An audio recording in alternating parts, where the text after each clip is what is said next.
मुसलमानों को इस जंग से बहुत फायदा हुआ। 6000 कैदी और 24,000 कैमल्स और गोल्ड एंड सिल्वर व्हाटएवर। आखिर मुसलमान इनका पीछा करते करते ताइफ के किले के पास पहुंच गए, लेकिन ताइफ वालों ने पहले ही 1 साल का खुराक अंदर जमा करके अपने आप को किले में सिक्योर कर लिया था। मुसलमानों की बहुत कोशिश के बावजूद भी ये किला फतह ना हो सका, जिसकी वजह से मुसलमानों ने यहाँ पर बहुत दिन गुजारे। खालिद बिन वलीद रज़ी अल्लाह तआला अन्हु हर दिन किले के सामने जाते और इनको जोर जोर से लड़ने के लिए चैलेंज करते, लेकिन एक बंदा भी डर से बाहर नहीं निकलता। एक दिन रसूलुल्लाह सल्लल्लाहु अलैहि वसल्लम ने ऐलान किया कि ताइफ में जितने भी गुलाम हैं, अगर वो इनको छोड़कर मुसलमानों को ज्वाइन कर ले तो वो इन्हें आजाद कर देंगे, जिसकी वजह से आहिस्ता आहिस्ता बहुत सारे गुलाम ताइफ से मुसलमानों की तरफ आने लगे। आखिर रसूलुल्लाह सल्लल्लाहु अलैहि वसल्लम ने फैसला किया कि अब इन पर और टाइम जाया करने का कोई फायदा नहीं, क्योंकि ये अब मुसलमानों का कुछ भी नहीं बिगाड़ सकते। तो मुसलमान वहां से वापस मक्का की तरफ रवाना हो। जाने से पहले कुछ मुसलमानों ने रसूलुल्लाह सल्लल्लाहु अलैहि वसल्लम से कहा, वैसे भी हम वापस जा रहे हैं, एटलीस्ट इनके लिए कोई बदुआ तो करें। तो रसूलुल्लाह सल्लल्लाहु अलैहि वसल्लम ने अपने हाथ उठाए और अल्लाह से दुआ की कि ए अल्लाह, ताइफ वालों को मेरे पास मुसलमान बनाकर ले आ। मुसलमान वापस आखिर मक्का पहुंच गए।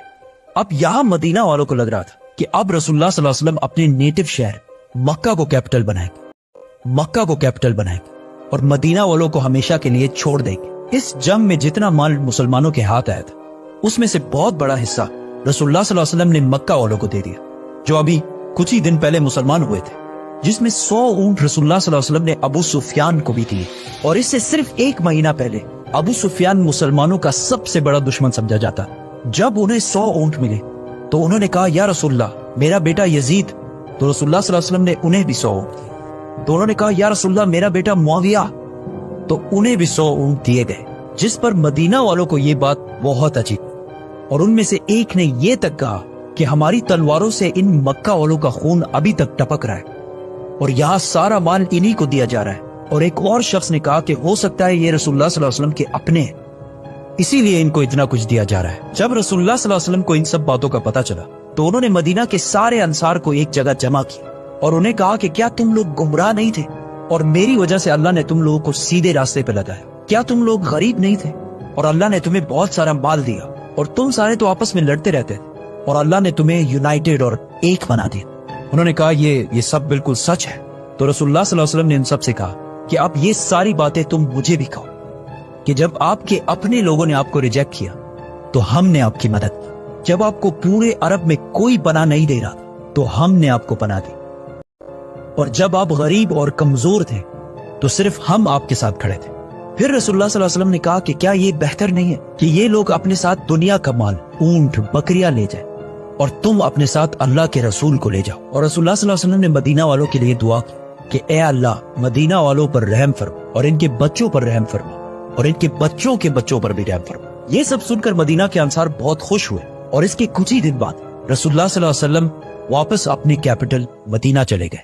और ये बहुत बड़ी बात थी, क्योंकि अगर मदीना के अंसार सिर्फ ऊंटों और बकरियों की डिमांड करते और रसूलुल्लाह सल्लल्लाहु अलैहि वसल्लम मदीना को छोड़कर मक्का में आबाद हो जाते, तो आज तक जितने भी लोग हज करने जाते हैं वो सिर्फ मक्का ही विजिट करते, क्योंकि काबा और रोज़ा रसूल दोनों मक्का में होते, तो मदीना जाने की कोई जरूरत नहीं होती। लेकिन पिछले 1400 साल से मदीना की पूरी इकोनॉमी सिर्फ इस बात से चलती है कि वहां रसूलुल्लाह सल्लल्लाहु अलैहि वसल्लम का रोजा मुबारक है, जिससे हर साल लाखों लोग पूरी दुनिया से मदीना की तरफ जाते हैं और मदीना वाले बिलियंस ऑफ डॉलर्स कमाते हैं। रसूलुल्लाह सल्लल्लाहु अलैहि वसल्लम ने मदीना वालों की औलाद के लिए जो दुआ मांगी थी वो अल्लाह ने इसी तरह पूरी की कि मदीना वाले पिछले 50 जनरेशंस तक बिल्कुल अमन और एक स्टेबल इकोनॉमी में रहते हैं। और एक स्टेबल इकोनॉमी कितनी जरूरी होती है ये पाकिस्तानियों से बेहतर किसी को पता नहीं हो। और मदीना की ये स्टेबिलिटी कयामत तक चलती रहेगी। हुनैन की जंग रसूलुल्लाह सल्लल्लाहु अलैहि वसल्लम की अरबियों से आखिरी जंग, अरब की आपस में जो सिविल वॉर बदर के मैदान से शुरू हुई थी, वो हुनैन की जंग में आखिरकार खत्म हुई और इसके बाद पूरे अरब में अमन और पीस का टाइम शुरू हुआ। लेकिन इस बार अरब के लीडर्स मुसलमान थे। ताइफ के लोगों ने देखा कि जब साइड साइड में सारे कबीले मुसलमान हो रहे तो वो भी खुद ही विदाउट एनी फाइट रसूलुल्लाह सल्लल्लाहु अलैहि वसल्लम के पास आकर मुसलमान हो गए। रसूलुल्लाह सल्लल्लाहु अलैहि वसल्लम ने खुद एक बार कहा कि ताइफ का दिन उनकी जिंदगी का सबसे मुश्किल तरीन दिन था। लेकिन रसूलुल्लाह सल्लल्लाहु अलैहि वसल्लम ताइफ गए क्यों थे یہ مسلمانوں کی تاریخ کی سب سے بڑے دن کی کہانی ہے، ہجرت۔ سبسکرائب۔